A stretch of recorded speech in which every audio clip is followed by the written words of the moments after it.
На этот раз мы разберем последнее дело Джона Морли. Это очень хорошая детективная игра с еще более интересным сюжетом. Разработана Indigo Studios, издана Janda Soft, обычно стоит 10,74 или $12,99. Так что, само собой, следите за распродажами, она всегда на них есть. И так далее и тому подобное, что касается достижений. Это отличная игра. Врагов нет, это скорее симулятор ходьбы с элементами головоломки. Что касается достижений, есть несколько мелких, но они связаны в основном с осмотром каждого предмета в отдельных комнатах. Так что просто следуйте за мной и собирайте все подряд. На это у нас уйдет примерно 1,5 часа или около того. А может и меньше.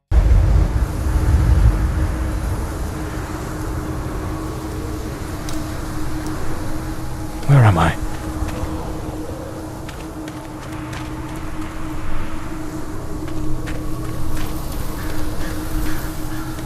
I know it's following me. I can feel it. I shouldn't have taken such a risk.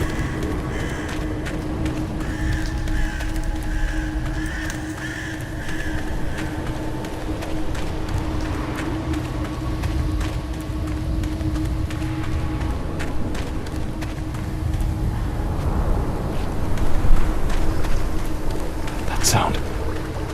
It's coming from the river.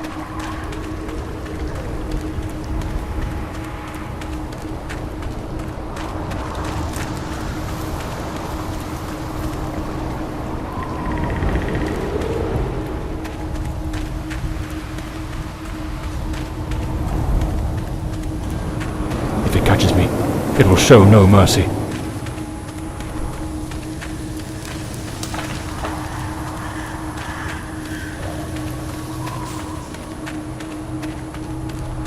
I know it's hidden somewhere in this forest.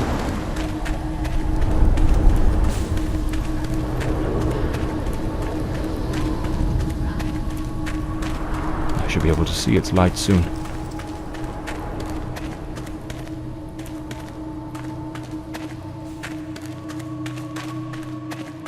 At last, I can gather my strength and plan how to face that monstrous thing.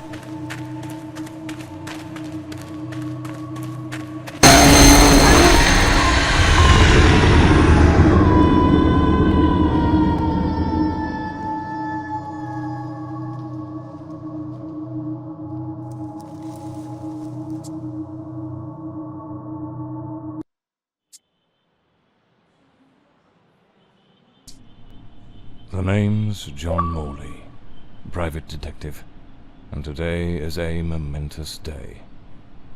After enduring the most exquisite tortures at the hands of those blasted nurses, and being pumped full of enough medicine to fell an ox, today I'm finally free. Who would have thought that the case of the Red Shoes murder would end the way it did? A stormy night, soaked to the skin, wrestling that brainless killer on a rooftop. Then a slip and a 5-story plunge. It appears you're awake at last. We had considerable difficulty rousing you earlier this morning, so I deemed it best to let you rest a while longer. I bring you good news. The latest test results are favourable, and the doctor has authorised your discharge. You are now officially ready to go. I have placed your belongings on the table.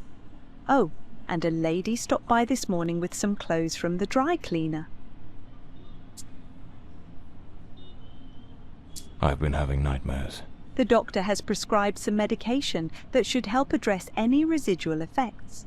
This should assist in alleviating your nightmares. So I'm better now? Yes, you are much improved. Both your physical and psychological assessments have been satisfactory, and there are no impediments to your returning to your normal life. My belongings? I thought everything was already in the room. There are a few valuables and some coins we kept for safekeeping. They are in the box on the table.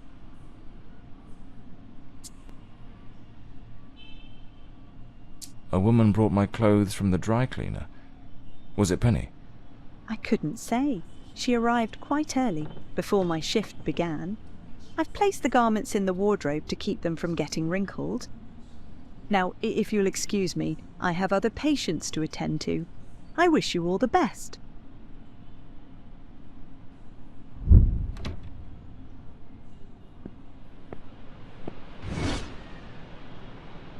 This note's from Penny, my secretary. Damn it, Penny. I don't blame her, though. I'm a right man. I'm not ready to leave just yet. I better get dressed. The hospital gown that tied... I usually use... Look, these do a fine job of... So the mystery woman who took my clothes to the cleaners was Penny after all. Seems she's still got a soft spot for me. Blimey, it's nearly noon. I must have lost track of time in those blasted nightmares.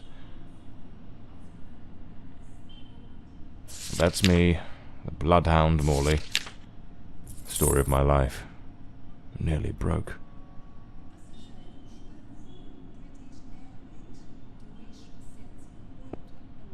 Trench coat and fedora hat. Every detective's must have.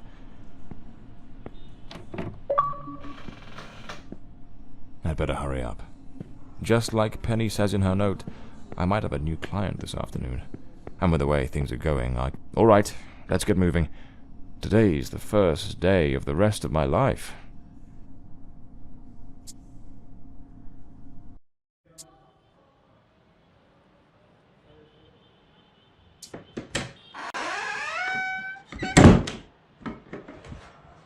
Back again. Feels like stepping into a forgotten paradise. Everything's got that same old charm, and yet feels oddly new. This hospital stints. Here they are. Penny's keys. Just like it says in her note.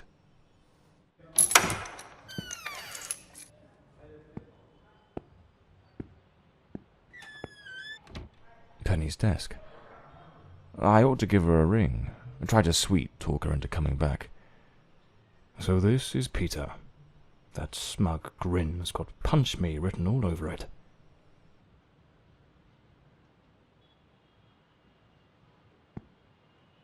The murder weapon from the cadaver collector case.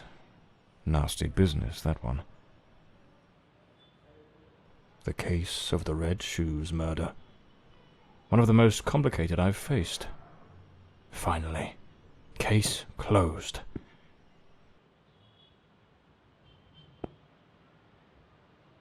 This one's a favorite. The jealous lover solved everything with a few blows from an ashtray. Brutal, but effective.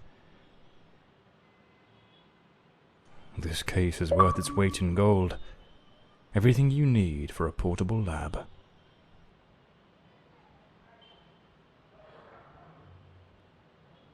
The umbrella with a bullet hole. Souvenir from the marksman case. Nearly lost my hat on that one. My files. Cases, clients, debts. Too many debts.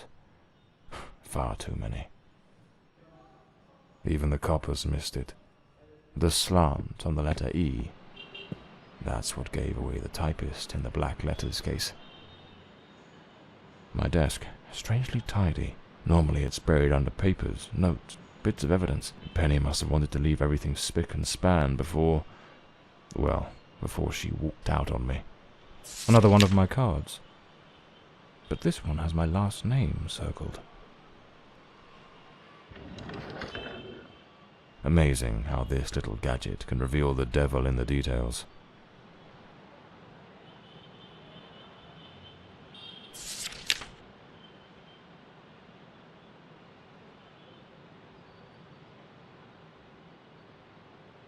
The drawer. It's locked. But there doesn't seem to be a keyhole.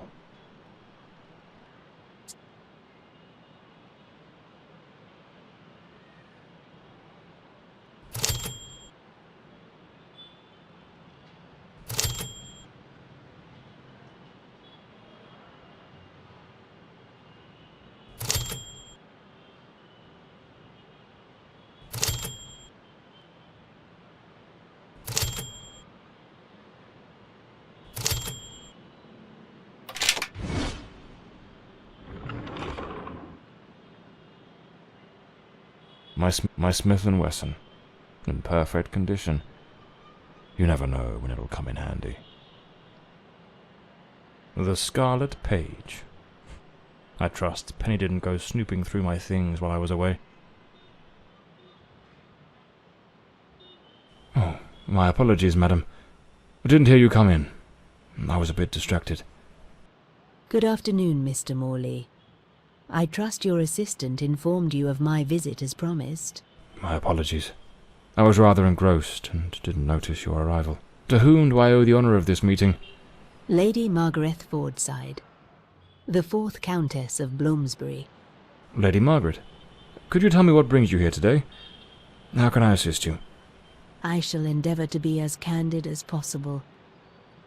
20 years ago, when my daughter was just 18, she was brutally murdered. It happened at our family estate, Bloomsbury Manor. Someone slipped into the house unnoticed, and upon reaching her room, delivered 5 fatal stab wounds to her chest, lungs, and heart. The police, eager to close the case, hastily blamed and condemned 2 violent thieves who clearly had nothing to do with her death. The investigation was closed, and justice was never served. I am prepared to offer you £30,000 if you take on this case, and a further £30,000 if you can solve it and bring the true killer to light. Tell me, Mr. Morley, will you accept this case? I understand your distress, Lady Fordside. But before I commit to anything, might I trouble you with a few questions?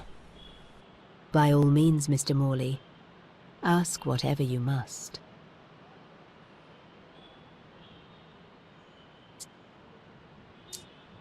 A case that's been cold for 20 years. You certainly don't make it easy for me, Lady Margaret. What made you decide to seek out a detective now? For over 2 decades, I've fought tirelessly to have the case reopened, to prove that the real murderer escaped justice. But all in vain. Neither solicitors nor well-meaning police friends, nor even journalists hungry for a dark story have managed to uncover anything. Then one day, I read about your success in solving the case of the Red Shoes killer. Regrettably, I also learned of the unfortunate incident that left you hospitalized with grievous injuries. On the advice of your secretary, Miss Penny, I waited patiently for your recovery. And now, here I am.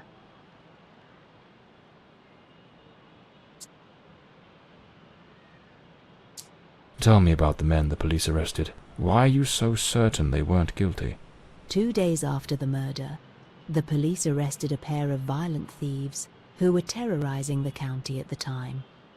Though they swore their innocence in my daughter Elodie's death, their criminal record completely undermined their defense.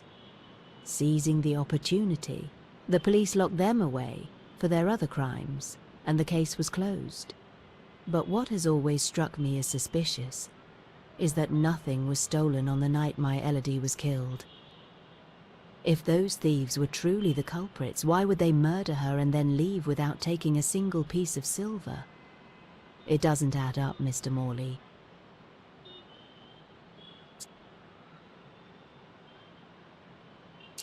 Tell me about Bloomsbury Manor. Do you still reside there?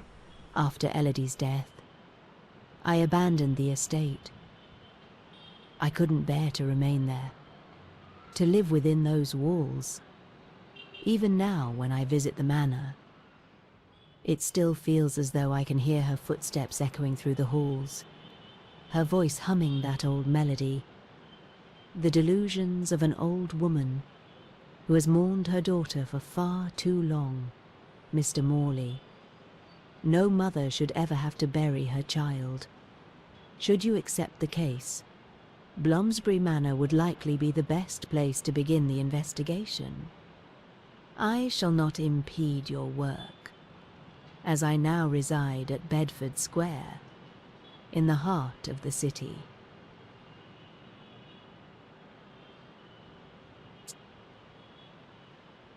Tell me, were there any witnesses? Did anyone see or hear anything? It happened at midnight. The house was practically empty at the time, with only a few servants and a guest who was sleeping in the west wing. I was the only one who might have heard something, as my room was next to hers. Unfortunately, I had taken a sleeping draught and fell into a deep slumber. It is a decision I shall regret for the rest of my days. Well, I believe I have all the information I need to get started. I accept the case, and will begin the investigation immediately. I'm pleased to hear that.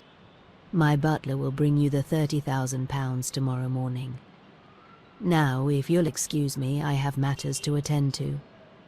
Once you uncover the culprit, contact me at once, and I shall promptly deliver the remaining £30,000. Please, Mr. Morley, unravel this harrowing mystery that has tormented me for so long.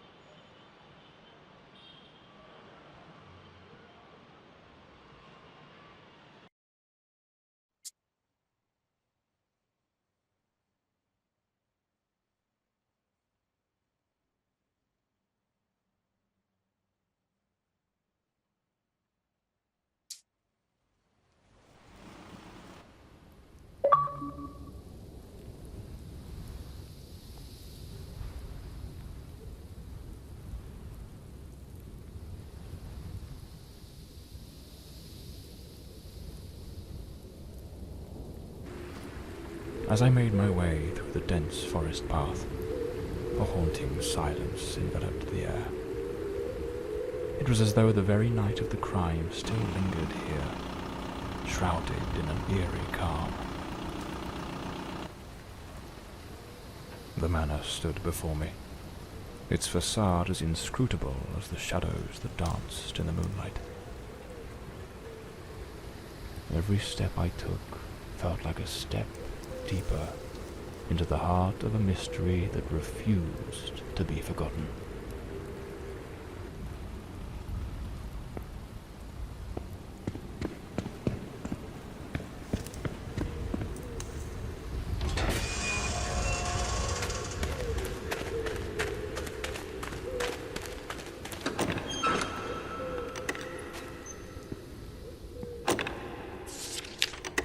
Not a sound. The stillness feels heavy, like it's hiding something.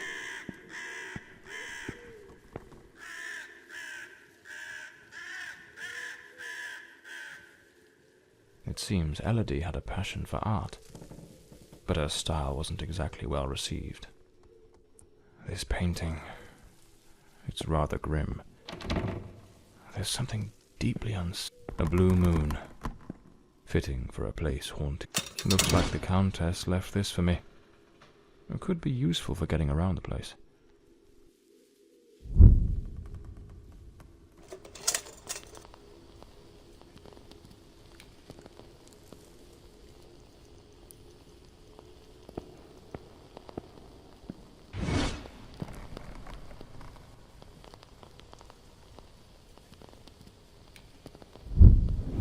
So, the housekeeper left a note for the Countess, asking her to meet here on the day of the murder. I wonder what truly happened during that encounter. Very well. Let's piece the events together, step by step.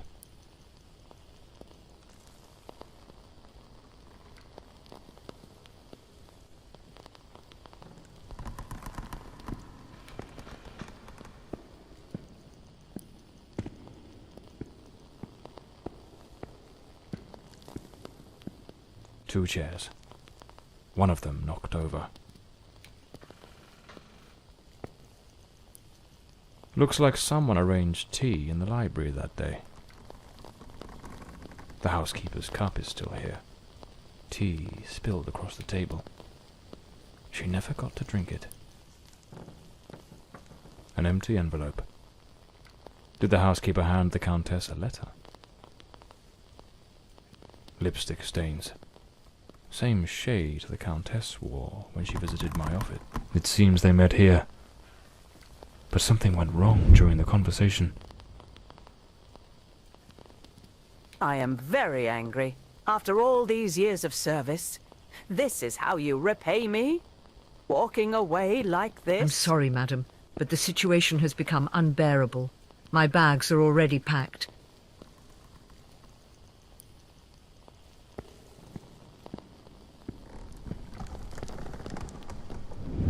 The Countess threw the housekeeper out in a fit of rage. In her haste, the housekeeper forgot one of her bags.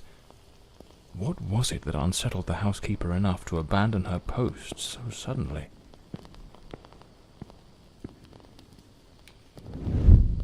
Lady Fortside, still seething, burned something in the fireplace.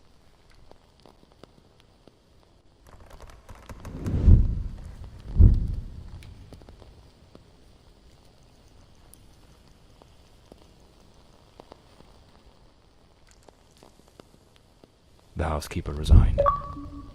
Seems something, or someone, troubled her greatly.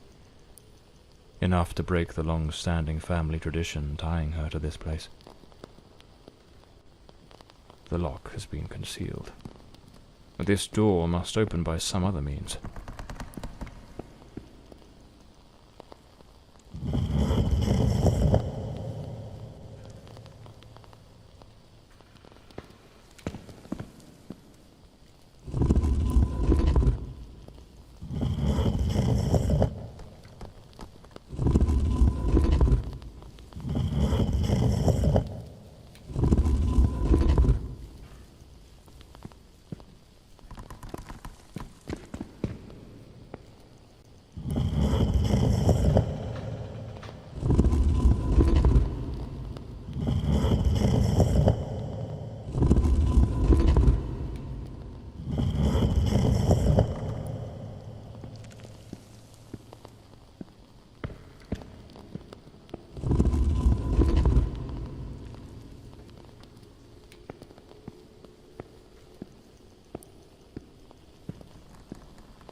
This must have been some sort of private study for the Countess.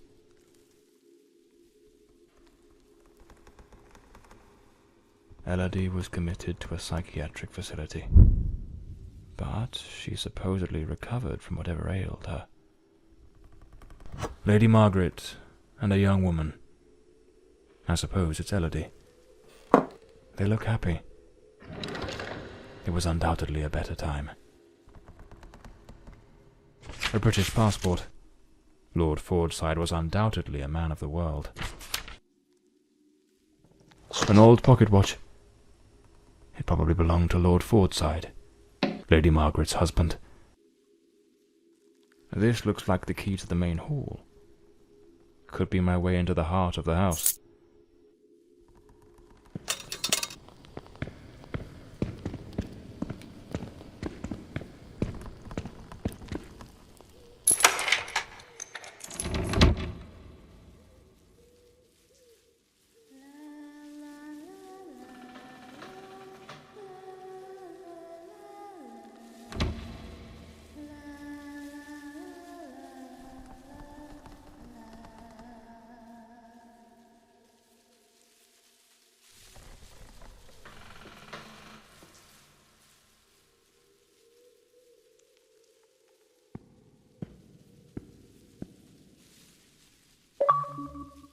Here lies Elodie.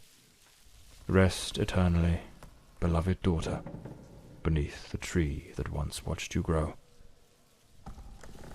So this is where Elodie is buried.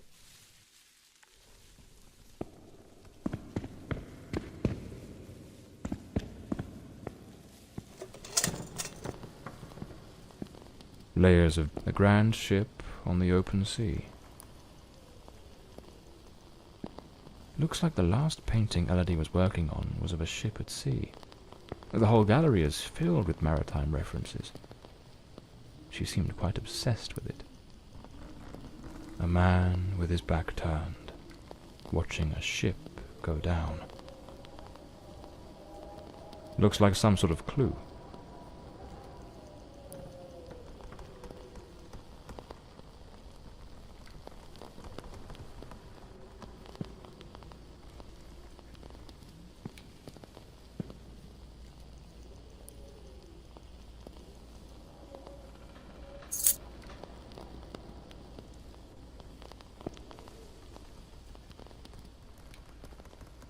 Lady Margaret took special care to secure the house, restricting access to certain areas.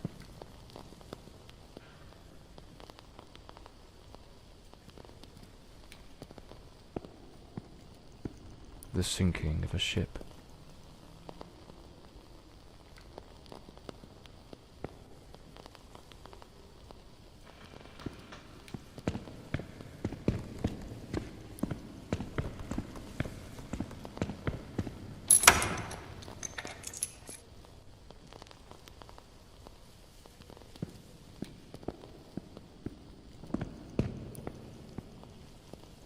This looks like Elodie's diary. Let's see what her last entries reveal.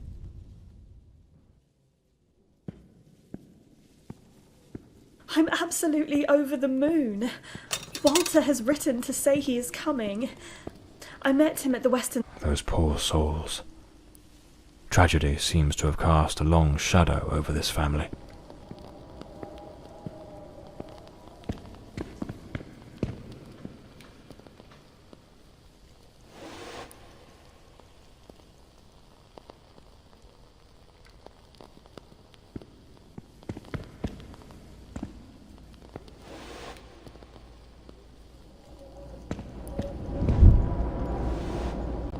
I'm so happy.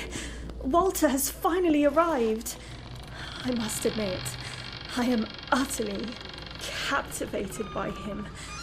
I invited him to visit, and he gave me his word he wouldn't fail to come as soon as he was able to leave. And now he's finally here. Damn it, it's not here. It's simply not here. This must be the Countess's handwriting.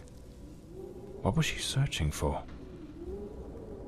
Looks like a commercial seaman's yearbook, listing ships and their crews. It's open to the pages under S.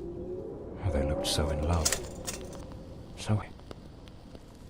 I wonder what became of Walter after Elodie died.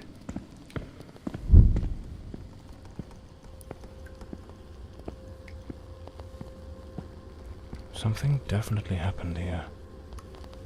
Was it a struggle? These broken chairs. Someone must have held them to the ground with great force.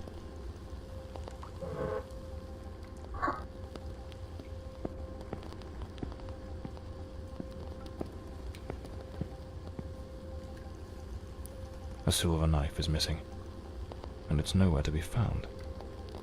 Likely taken by the same person who caused all this destruction. Some of these tools have been bent, likely trampled over.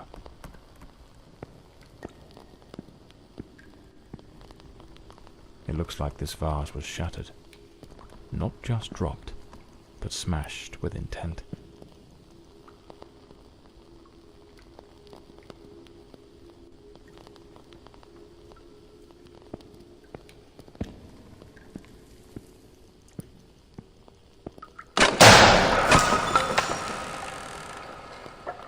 Looks like the crowbar is broken.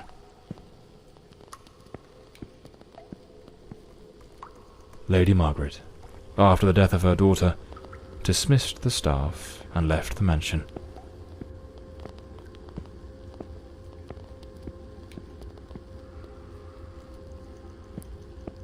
A pair of blood-stained scissors stuck in the sink basin. Deeply unsettling.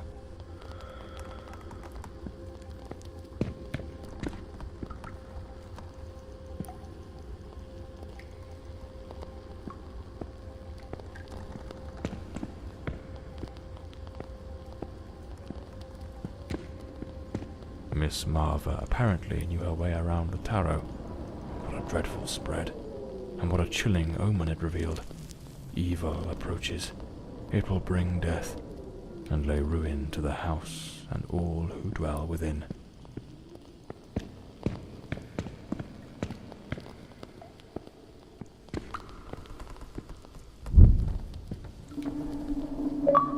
There's someone else in the house.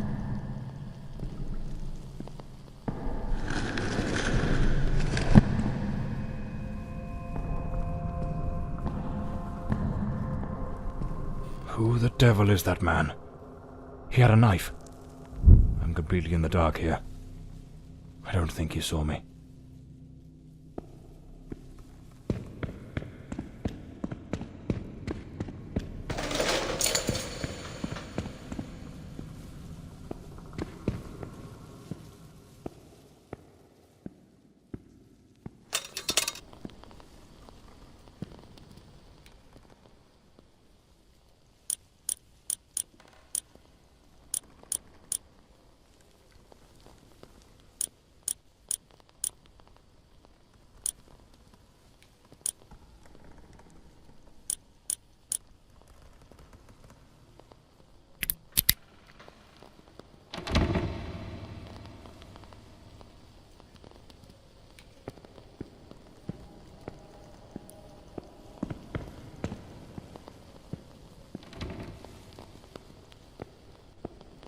This must be Walter Brandon's room.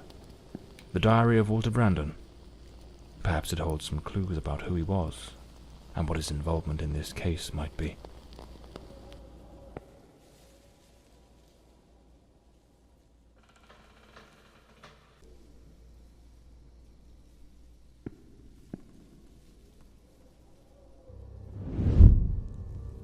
I am terrified that man has found me. I fear something dreadful is about to happen. Tonight as I awoke, I saw him, standing at the foot of my bed. I could not make out his face, but his knife. The gleam of its blade shone in the darkness. I sprang up suddenly, determined to confront this stranger. Grabbing the heavy candlestick from the nightstand, I hurled it with all my strength.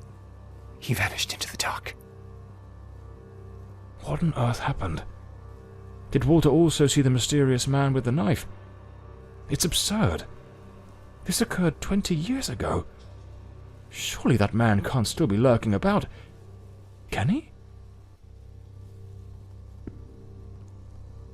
The painting of a ship, unmistakably in Elodie's style. Coming here was a grave mistake. He has followed me, watching and lurking in dark corners, waiting to surprise me. I dare not tell Elodie. She would think the one thing I dread most for her to believe. I see him again from the window, watching me. His long hair and beard obscure his face, and he still holds that knife. He means to kill me. I am losing my faculties. It is best I return to the ship. Everyone seems to be conspiring against me. The housekeeper despises me, accusing me of misconduct. Perhaps I'm not a man of refinement, but I know what respect is. Yet this morning, as I woke from my rest, she was enraged with me. It was of no use to tell her I had slept peacefully. An external maid who comes to clean was crying and accusing me of having approached her in an unseemly manner. I would never do such a thing. I am a sailor, a man of the world. I know how to conduct myself.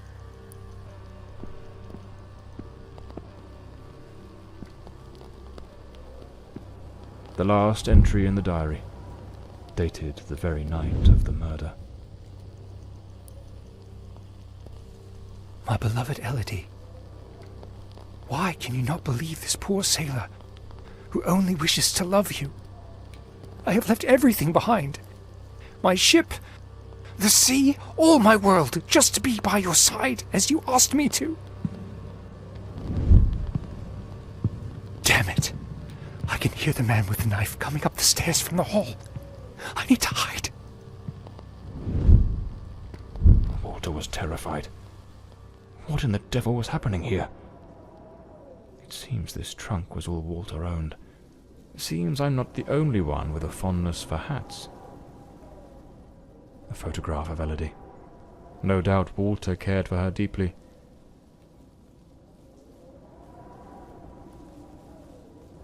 Looks like the key to the back garden. I better head back to the staircase gallery. Pretty sure I saw a door to the outside there.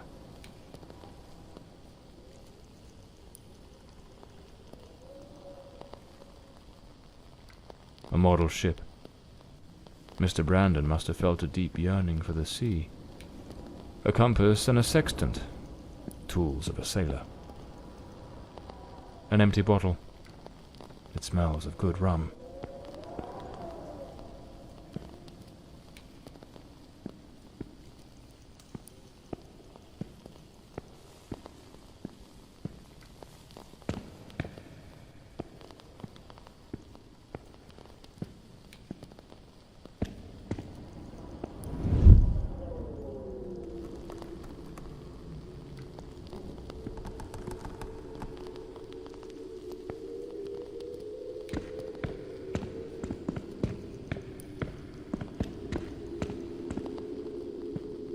At that old fountain in the garden, now little more than a basin of stagnant water, one can still make out the faint impressions of bloodied hands. The gate still bears the macabre traces of that old tragedy, like a silent witness, pointing to the path taken by that murderous beast as he fled.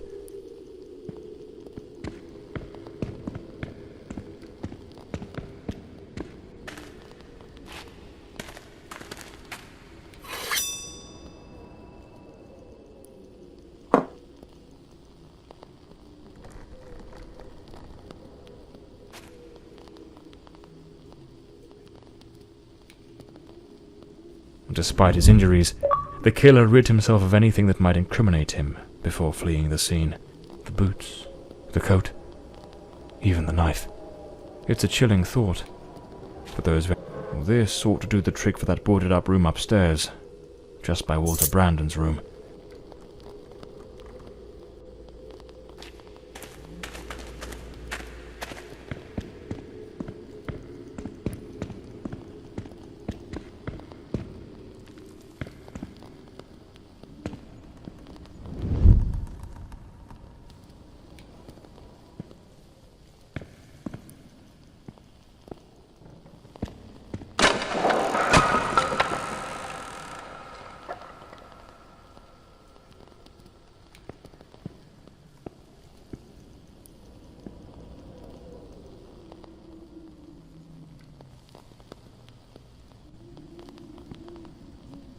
Unlabeled liquor bottles.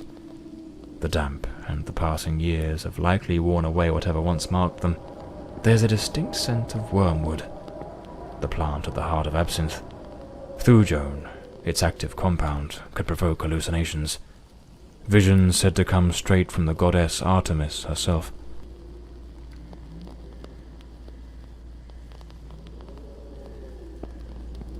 A sharpening wheel. Lord Fordside likely crafted his own chisels. Lord Fordside was a gifted artist, no doubt, but his work betrayed a dark and tormented soul. This unfinished fallen angel stirs in me a curious sense of unease, almost repulsion.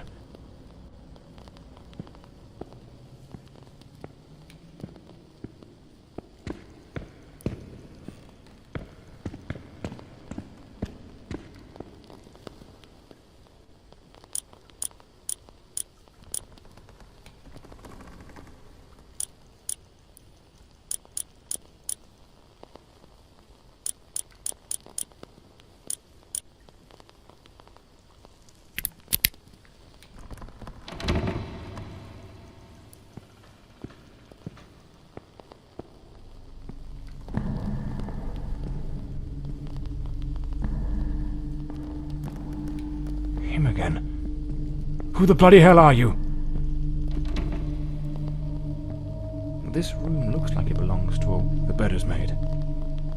The Countess hadn't yet gone to bed on the night of the murder. It's a damn fine bottle of wine. No one in their right mind would open a vintage like this and leave it abandoned, unless something rather urgent interrupted the evening. Seems Lady Margaret was reading in the chair that evening. The book's still open, right where she left it. This is a nightmare. I am deeply concerned for Elodie. The housekeeper has long been warning me about Walter. I have made some inquiries, and nothing is as it seems. Elodie remains blissfully happy with him in the house. I am at my wit's end. Since her return from the sanatorium, she has been positively radiant, a true beacon of light. They go out together and seem to have a splendid time. He appears very close to her. This is in stark contrast to the picture painted by the housekeeper, which is a complete contradiction.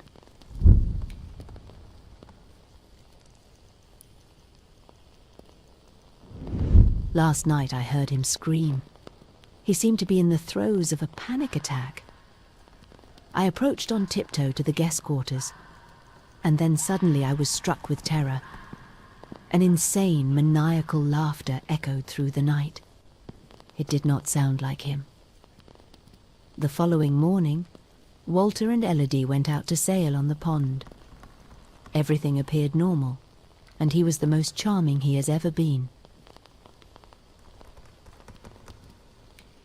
Something made of glass has shattered here.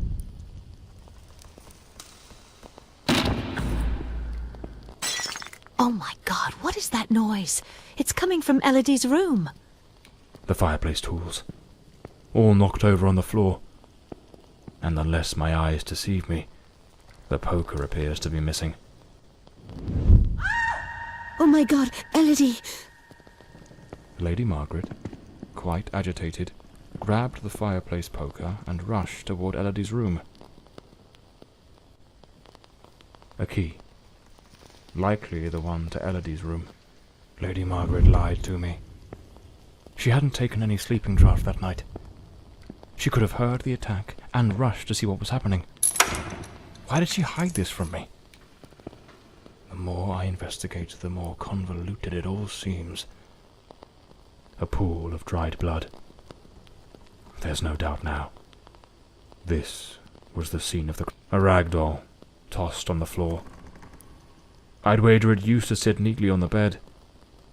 Either it was knocked over in the scuffle, or perhaps Elodie dropped it herself in the panic. Photograph of Elodie Fordside and Walter Brandon. If my memory serves me right, looks like it was taken at Westland Asylum. There was a struggle here, clear as day. Not a clean break-in. The killer wasn't subtle. Judging by the sheer brutality of the crime, we can almost certainly conclude the killer was a man of considerable build. The blood-stained coat, found alongside the greenhouse knife, suggests that the mysterious figure seen loitering nearby may, in fact, be the very same individual who committed the murder. They say the killer always returns to the scene of the crime. But 20 years have passed. Why now? Let's attempt to reconstruct the events, just as they might have unfolded that night, and try to understand precisely what happened. A teacup on the bedside table. Elodie must have lain down that night, perhaps already drifting to sleep. The door's lock, completely broken, indicates someone forced their way into the room, likely startling Elodie awake. Elodie tried to flee, but the killer cornered her near the vanity.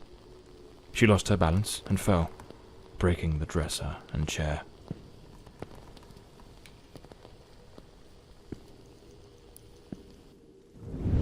The killer dragged her to the bed against her will. In the struggle, one of the vases fell from the mantelpiece. On the bed, the killer stabbed her mercilessly, again and again, staining the sheets with blood.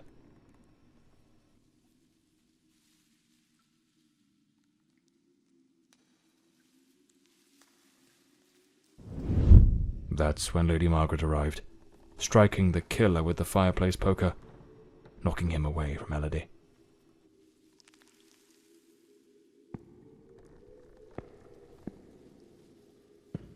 Wounded, the killer fled the scene, but it was already too late. Elodie was already dead.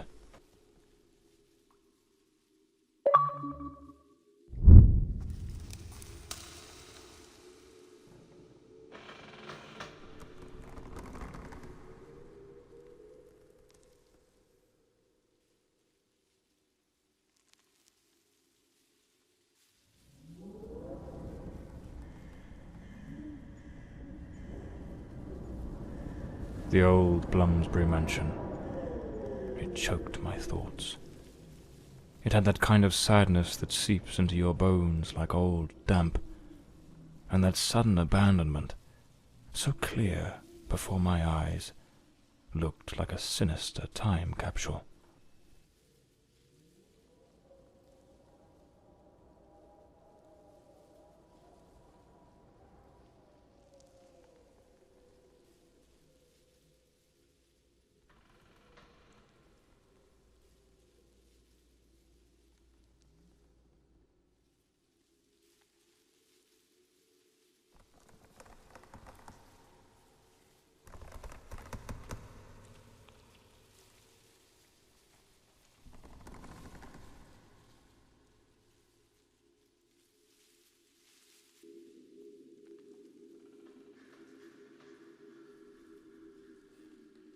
One thing was certain.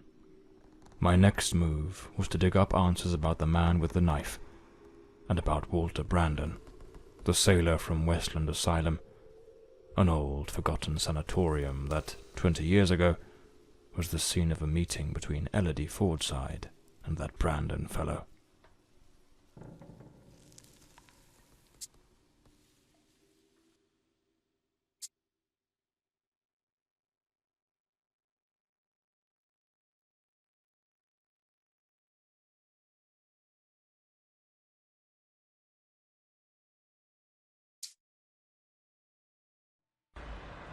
It was an ungodly hour when my battered car crept along the winding, shadowed road leading to Westland Asylum.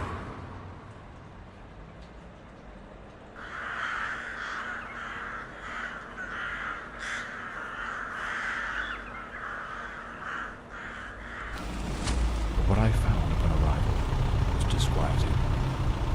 The building, forsaken for more than a decade, remained illuminated. Was it some ancient emergency system defying the passage of time? Or was someone awaiting my arrival?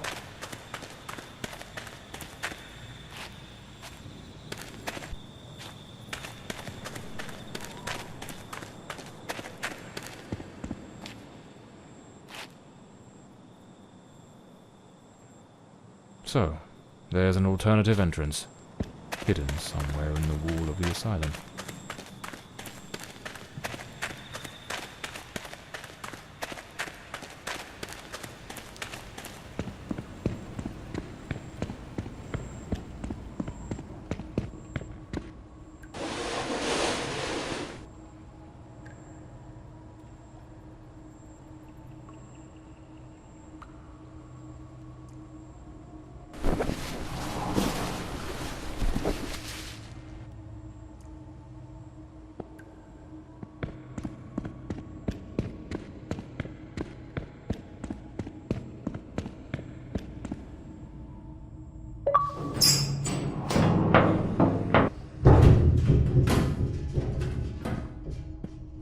Bloody hell, it's pitch black in here. I thought I was standing in what could be the kitchen. Damn it. The lantern. It's broken. I'll have to manage without it for now.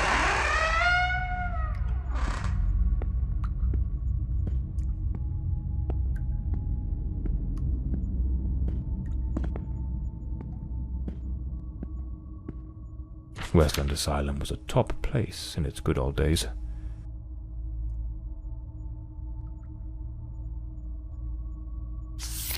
May 1922.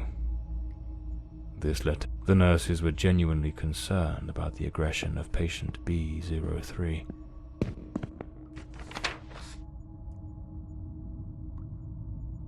The asylum was shut down 10 years ago.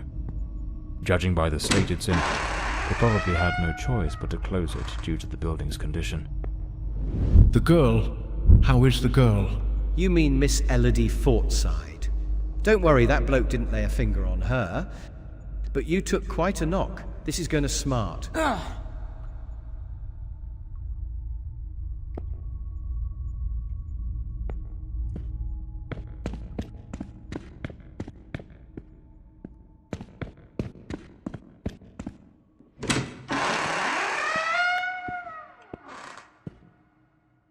this file cabinet is now empty.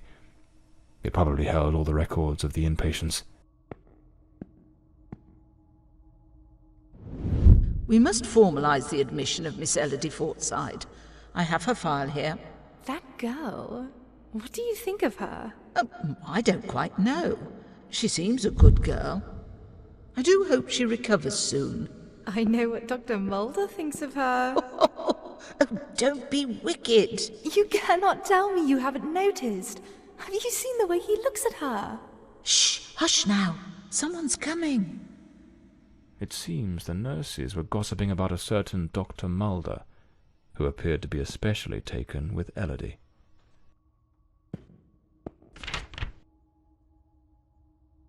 I need to find Dr. Sheridan's office.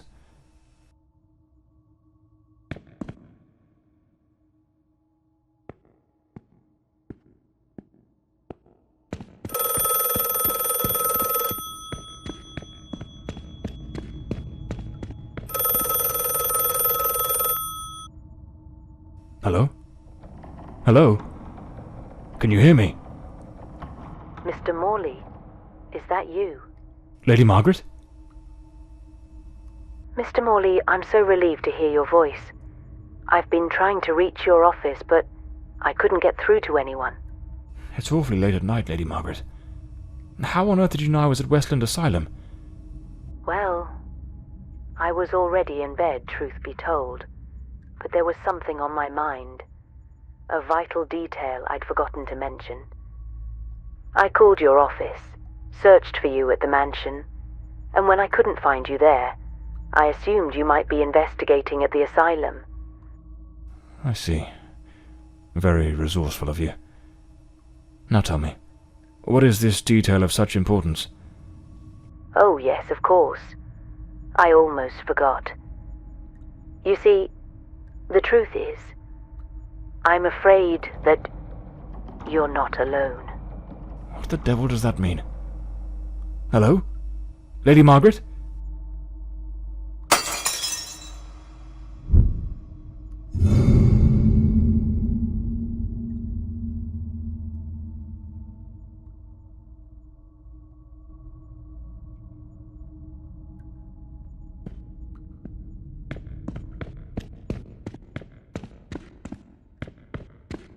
Is someone there? Damn it. I've got a bad feeling about this.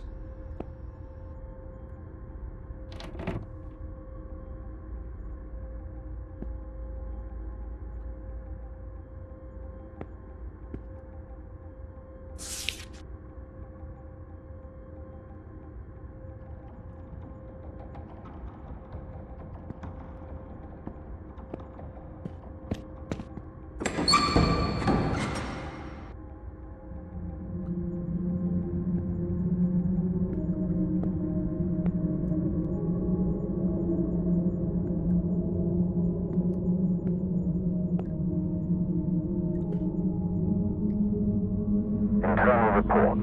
Patient B08, Miss Beatrice Maran, female, 28, reclassified after initial misidentification.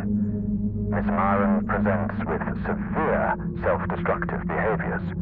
She engages in autosarcophagy, self-cannibalism that has markedly compromised her physical integrity and compulsively ingests her own hair. These actions, driven by deep psychological...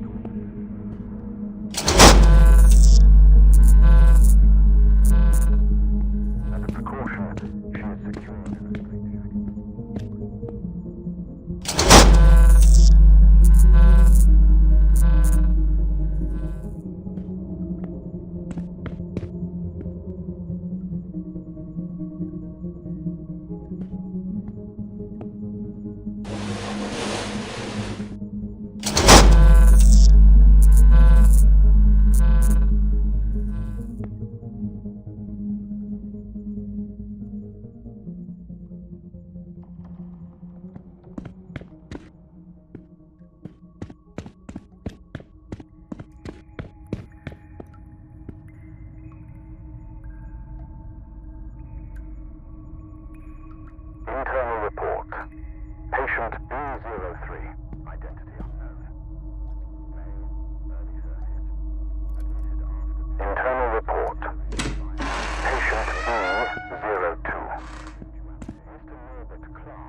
A tendency exacerbated by intermittent episodes of disorganized thought. This room gives me the shivers.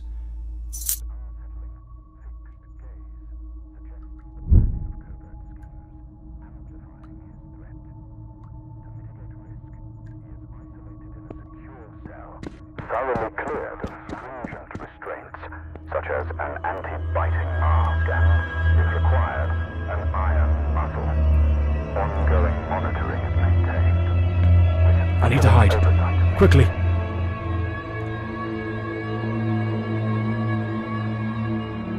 I can't hear it. Could it be gone?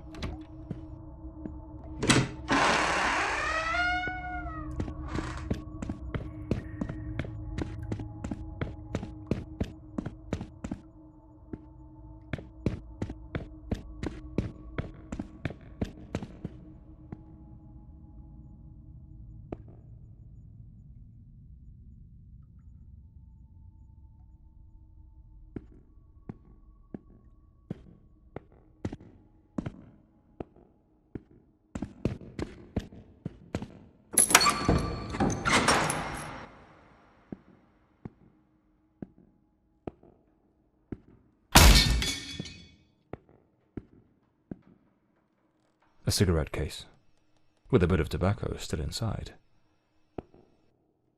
Clean water, an apple, a bit of bread, the food still fresh. A maintenance uniform, oddly well prepared. Not a speck of dust on it.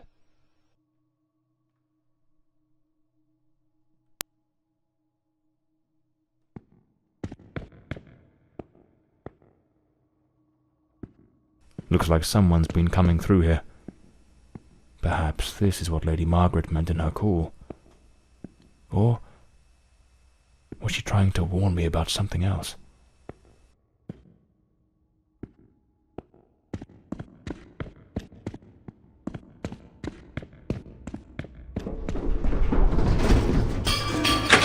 Here it is. Dr. Sheridan's office. This is where I'll find Elodie and Walter's record. Elodie's record. Patient at the sanatorium. Nothing of interest here. Strange. Elodie's record was easy to find, but there's no sign of anything related to Walter Brandon. Something doesn't add up. What am I...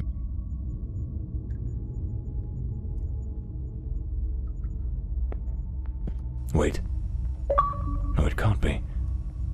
There he is, in the photo. Dr. Sheridan in the center, and right next to him, it's him. The man with the knife.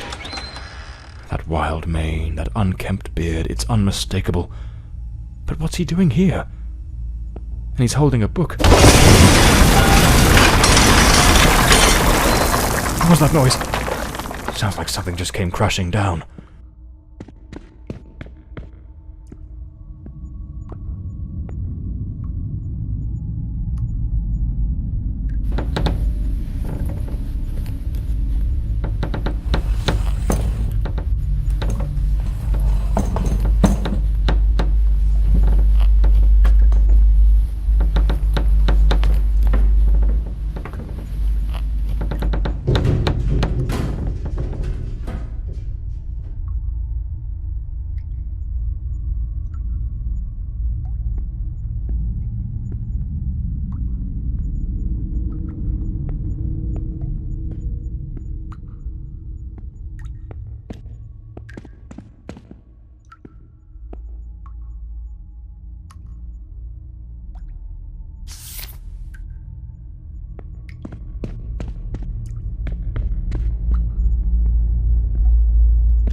Patient recording, Elodie Fordside, February 3rd, 1922. Daily record number 23. Let us begin. How are you feeling today, Miss Fordside? I feel well. Elodie, we have discussed this before. If you do not tell me how you truly feel, we will make no progress. I feel a little sad, perhaps. I am alone here. I miss my mother and having company. So much time with nothing to do makes me think of things I do not wish to think of. I see. Listen, Elodie. I believe you are looking at this the wrong way. If, instead of dwelling on what you call dark thoughts, you were to focus on possibilities, your outlook would change entirely. A young, beautiful woman such as yourself should look to the future with excitement. Think of all the adventures that lie ahead. Your family, your career as a painter. Perhaps even finding a man of good standing. One who could protect you from your demons. A man? Tell me, Elodie, is there no man who stirs your heart? What in God's name do you think you're doing? Miss Fordside, you may go. We shall continue later. Very well. Have you lost your mind? Where is your professionalism? Do not presume to judge my methods with your oh-so-righteous reading therapy. Methods? The entire hospital is whispering about you. She is a patient, Dr. Mulder, and she is mentally unwell. Listen, Ferdinand. Stay out of my affairs, and I shall stay out of yours. Or have you forgotten which one of us is the director of this institution? Do as you please, but if I ever witness such a scene again, I will not remain silent. Damn fool.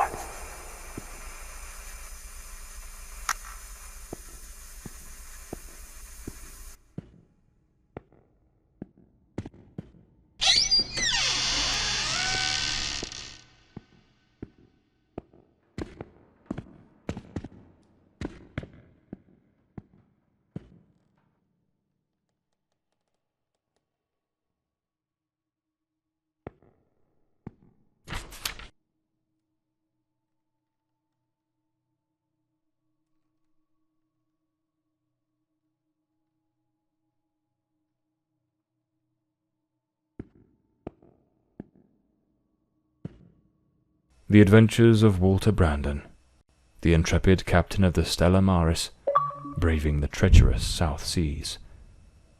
What in the devil does this mean?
A ship's old helm, tied to the bed, as if it were the quarterdeck of a vessel. That hospital screen is positioned like the sail of a ship. Stella Maris. That was the name of the ship captained by Walter Brandon. This room is the room of a madman.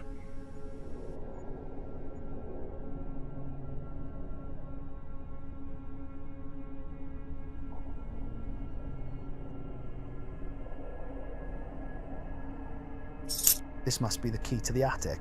Let's see where it leads.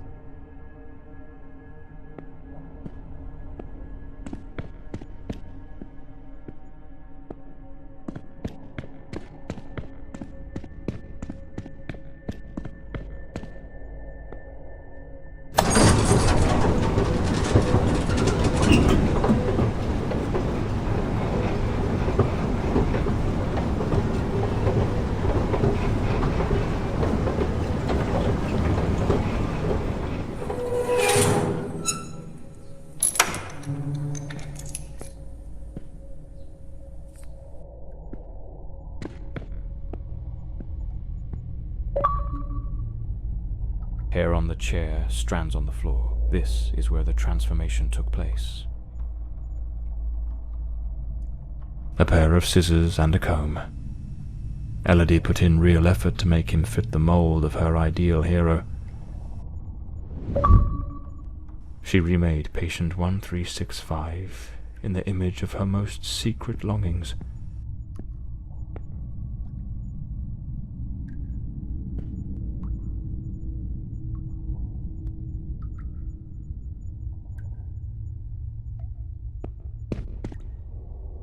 An alarm clock. Their secret hideaway. Like two reckless teenagers, they started a romance, hidden from the prying eyes of doctors and nurses. For a while, they managed to keep their affair in the shadows, far from the eyes of doctors and nurses. Looks like Elodie found herself a little hideaway to keep practicing her dark craft. Powerful drugs for depression. Anxiolytics. The girl improved, but it seems the doctors were baffled by her mind. Elodie found painting, and with it, a way to spill the shadows that crawled through her mind.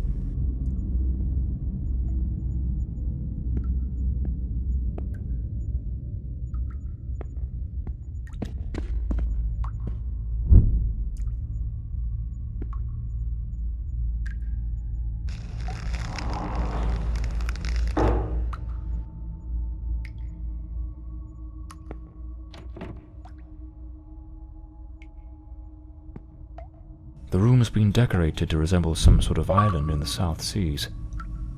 Of course, I should have guessed. She pulled him into her world. A draft letter. Scratched out. She goaded him into leaving the sanatorium. That man was desperately ill. But Elodie's selfishness outweighed what little sense she had. She pushed him too far.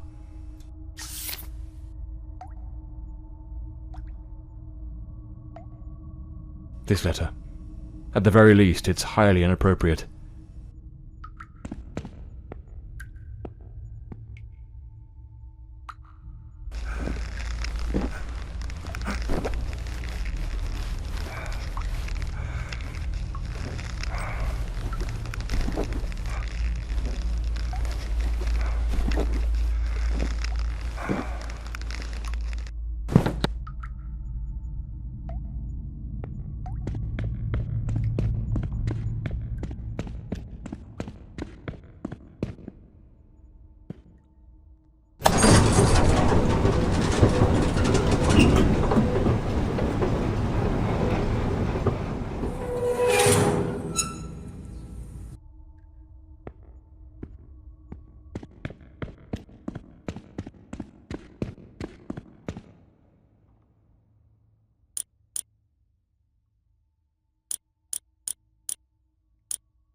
Patient number 1365 returns after an absence of 4 months. He's in a state of utter disorientation, perspiration pouring off him, and good heavens, there's a severe wound to the skull. His clothes and hands are covered in blood, and it doesn't appear to be his own. He cannot recall his name, nor anything that's happened during these past months. Seems to have found his way back here more by some strange instinct than by memory itself. The personality once known as Walter has vanished entirely, as has the entity we refer to as the Shadow, though given his nature, I cannot say with certainty it isn't still lurking beneath the surface. We have treated cases of dissociative identity before, but never one such as this. His appearance, his voice, even his build and weight change quite drastically. Now he looks frail, gaunt, empty, as though there's nothing inside, as though he were but an empty shell, waiting to be occupied. His condition calls for far stricter supervision. This institution is no longer equipped to care for him. I am ordering his immediate transfer to St. Dymphna Hospital. Dr. Former, a specialist in matters such as this, will take him under his care. As I near the end of my tenure as director, I must see this case brought to a decisive close. The blood upon his hands, the emptiness in his eyes, all point to an act of the gravest kind. One his mind appears to have erased entirely. God help us, if the Shadow should ever wake again.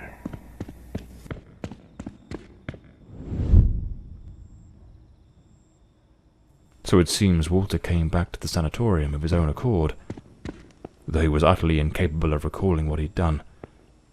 They moved him to St. Dymphna's Hospital. Could he still be there after 20 years? What became of him? I'll have to follow this lead.